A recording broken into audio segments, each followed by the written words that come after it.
You know that feeling when you walk into a luxury store? The security guard looks you up and down. The sales assistant ignores you because you're wearing the wrong shoes. You pick up a t-shirt, just a basic white cotton t-shirt, and you check the tag. It says $600, and for a split second you feel like maybe you are the problem. Like maybe you just don't get it. For the last 10 years, that is exactly how the luxury industry wanted you to feel. They ran a business model based entirely on arrogance. They convinced us that paying $3,000 for a handbag made of $50 worth of leather was a privilege. They raised prices relentlessly, not because their costs went up, but because they wanted to see how far they could push us before we snapped. They treated their loyal customers like ATMs, and their new customers like they were doing them a favor just by letting them in the door. But in 2024, things changed. You can feel it. The lines outside the stores are gone. The must-have items are sitting on shelves gathering dust. The people who used to save up for months to buy a Gucci belt or a Balenciaga hoodie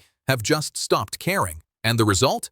We are watching the most satisfying financial reality check in the history of fashion. The brands that acted like they were untouchable gods are suddenly panic selling, firing CEOs, and watching their stock prices nosedive. This isn't just a sales slump. This is a massive wake-up call. It's karma. Today, we are going to walk through the 10 biggest disasters in the luxury world right now. We're going to look at the brands that got too greedy, too lazy, or just too weird, and exactly how they ruined their own reputations. We are counting down from 10, and we start with MatchesFashion, a company that proves even billionaire investors can be incredibly stupid. If you aren't deep into the fashion world, you might not know Matches, but a few years ago, it was the place to shop online. It felt special. It wasn't like Amazon. It was curated. They sent you your clothes in these beautiful marbled boxes that felt like a gift. If you were a wealthy professional in London or New York, Matches was your secret weapon. The business was so hot that in 2017, a private equity firm bought it for over £600 million. Think about that number, $600 million. They thought they were buying a guaranteed winner. They thought online shopping was the only future and that physical stores were basically dead. But here is the reality check they missed. Selling luxury clothes online is actually a terrible business. It's a nightmare. Think about how you shop. You order 3 sizes because you aren't sure which one fits. You try them on in your bedroom, maybe take a selfie, and then send them all back. For a company like Matches, that is a financial disaster. They have to pay for the shipping both ways. They have to dry clean the clothes. They have to repackage them. As the economy tightened, Matches couldn't hide the fact that they were losing money on almost every order. The service got worse, the cool inventory dried up, and in late 2023, the business was sold again. But this time, the price wasn't $600 million. It was $52 million. Imagine buying a house for $600 grand and selling it for $50 grand. That is a 90% loss. It is a breathtaking destruction of value. The new owners, the Frasers Group, walked in, took one look at the financial mess, and basically said, "Nope, we can't fix this." They shut it down. In March 2024, Matches closed its doors. It's gone. It serves as the first major warning sign that the easy money era is over. At number 9, we have a disaster that is even bigger, louder, and more embarrassing. Farfetch. If Matches was a tragedy, Farfetch was a total fantasy. The CEO, Jose Neves, was a genius at one thing: storytelling.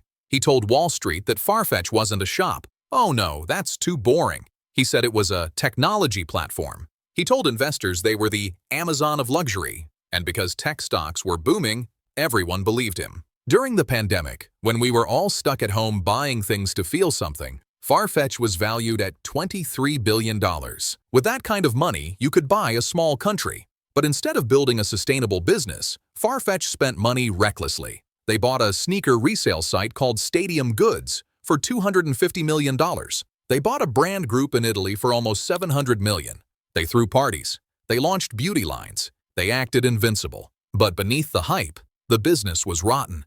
They were losing money on almost every order. When the luxury market started to cool down in 2023, the cash flow evaporated. The stock price didn't just dip, it crashed.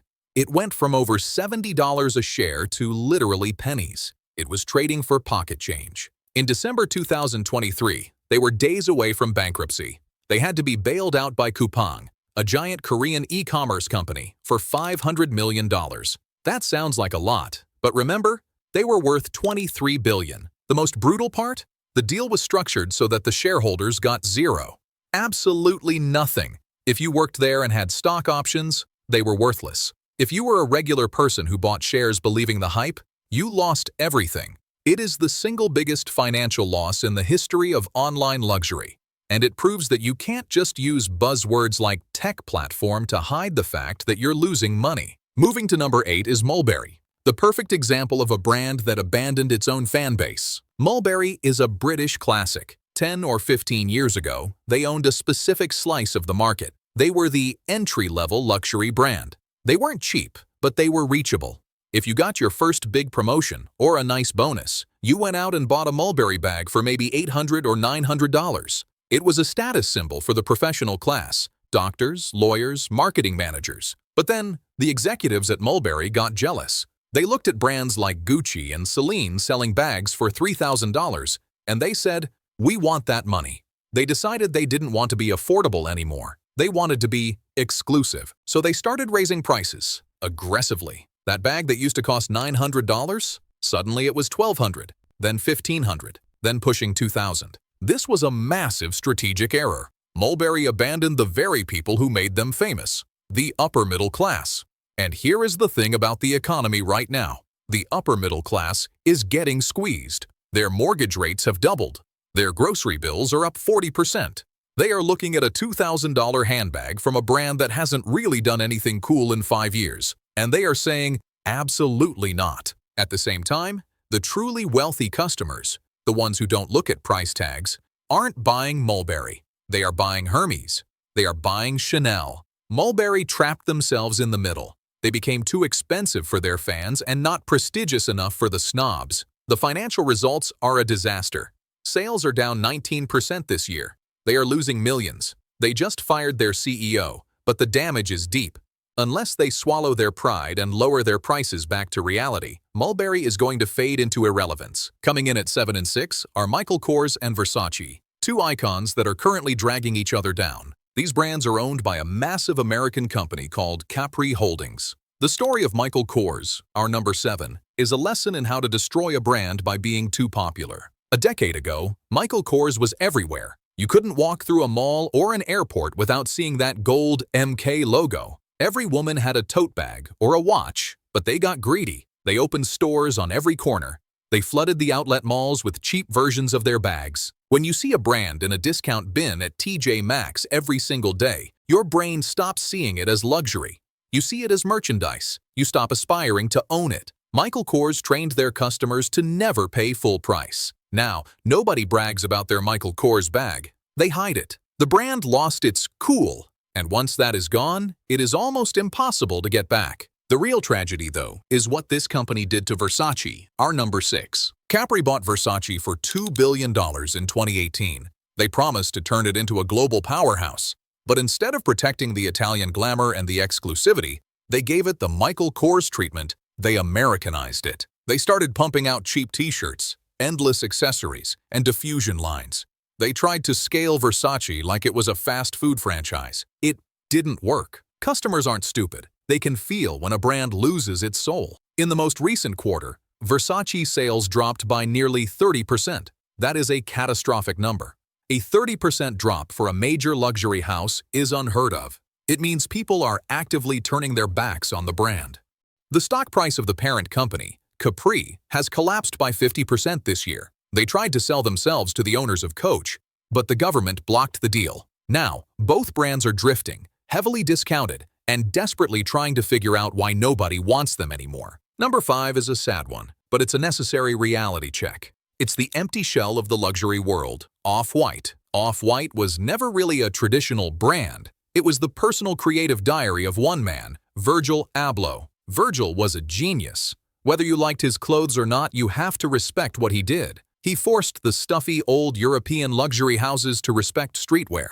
He put text in quotes on everything, charged $500 for a t-shirt, and people lined up around the block for it. He captured the energy of a generation. But tragically, Virgil passed away in 2021, and since then, the brand has been a zombie. The people running it now are trying to keep the momentum going, but the magic is simply gone. Without Virgil's constant stream of new ideas, the clothes just feel dated. A hoodie with a giant X on the back screams 2018. It feels like a costume from a different era. Fashion moves incredibly fast. We have moved on from the loud, logo-heavy streetwear era into a time of quiet luxury, understated, boring, beige cashmere. Off-white is the opposite of quiet. It's loud, it's graphic, and right now, it's completely out of step with what people want. The brand has been aggressively closing stores, especially in China, which was once its biggest market. LVMH, the luxury giant that owns the license, clearly doesn't know what to do with it. They are keeping it on life support, but the pulse is getting weaker every day. It's a harsh lesson that a brand built entirely around a cult of personality usually cannot survive without that personality. This brings us to number 4, the biggest sellout story in modern fashion. Supreme. If you were a teenager or in your 20s, anytime between 2010 and 2020, Supreme wasn't just a clothing brand.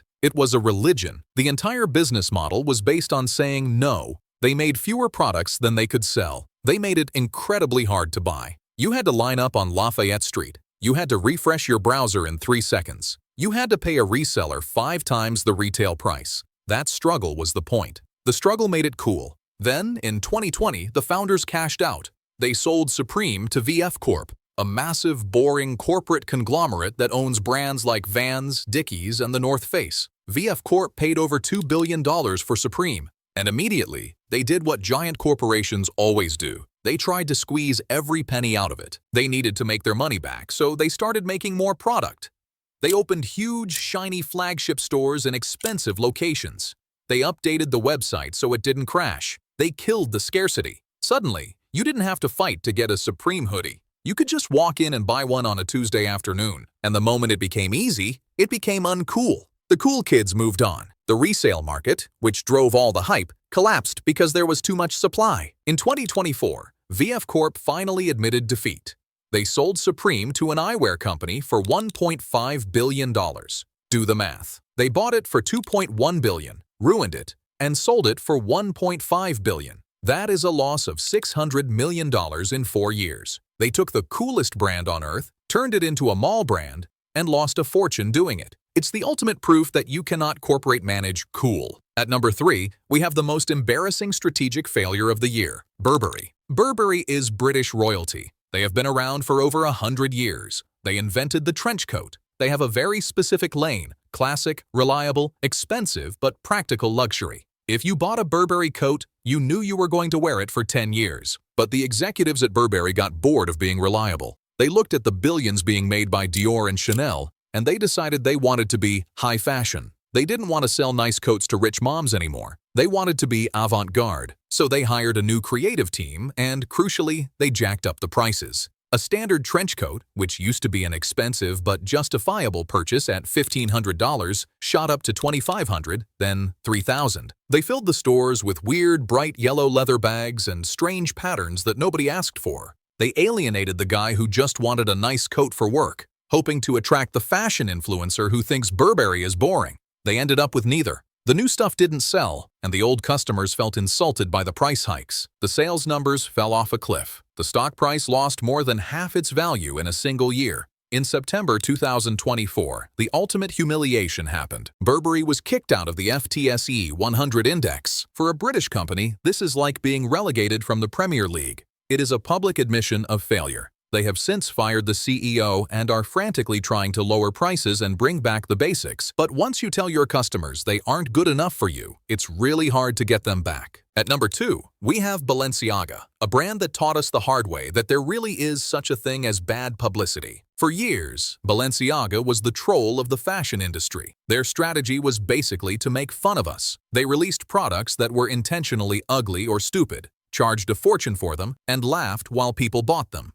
They sold sneakers that looked destroyed and dirty for $1,000. They sold a literal trash bag made of leather for $1,800. They sold a towel, just a towel, to be worn as a skirt for $900. It worked for a while because it was provocative. It got people talking, but relying on shock value is a dangerous game. Eventually, people stop being shocked and just get annoyed. And that is what happened to Balenciaga. Even before their horrific ad scandal involving children in late 2022, which we won't get into, but was repulsive, people were already getting tired of the joke. When the scandal hit, it ruined the vibe completely. Celebrities burned their clothes, the internet turned on them. But the real killer in 2024 isn't the scandal, it's the boredom. The edgy aesthetic feels tired now. When people have less money, they don't want to spend $1,000 to look like a meme. They want to look rich. They want to look put together. Balenciaga spent 5 years proving they were a joke, and now nobody wants to pay serious money for the punchline.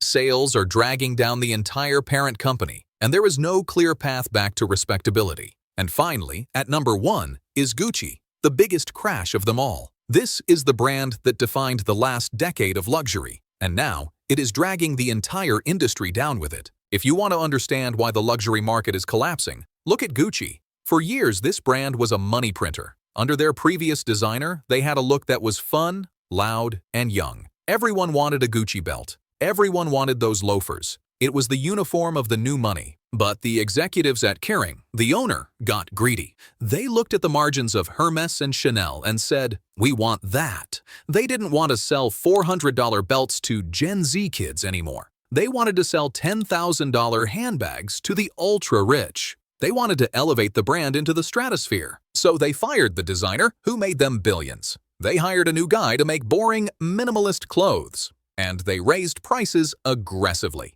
They tried to force quiet luxury on a brand that is famous for being loud. It backfired spectacularly. The young customers who loved Gucci were priced out. And the ultra-rich customers they were chasing? They laughed. They know Gucci isn't Hermes. They know it's mass-produced fashion. They aren't going to pay 10 grand for a Gucci bag just because the CEO wants them to. And to make matters worse, China stopped buying. Gucci was incredibly dependent on the Chinese market. Some estimates say it was 40% of their sales. When the Chinese economy slowed down, Gucci's sales fell off a cliff. In the first half of 2024, revenue collapsed by 20%. That is billions of dollars gone. It is a disaster. It proves that you cannot just fake prestige by raising prices. You cannot abandon the people who made you rich in hopes of attracting people who don't care about you. So, what is the lesson here? We are watching a massive reality check.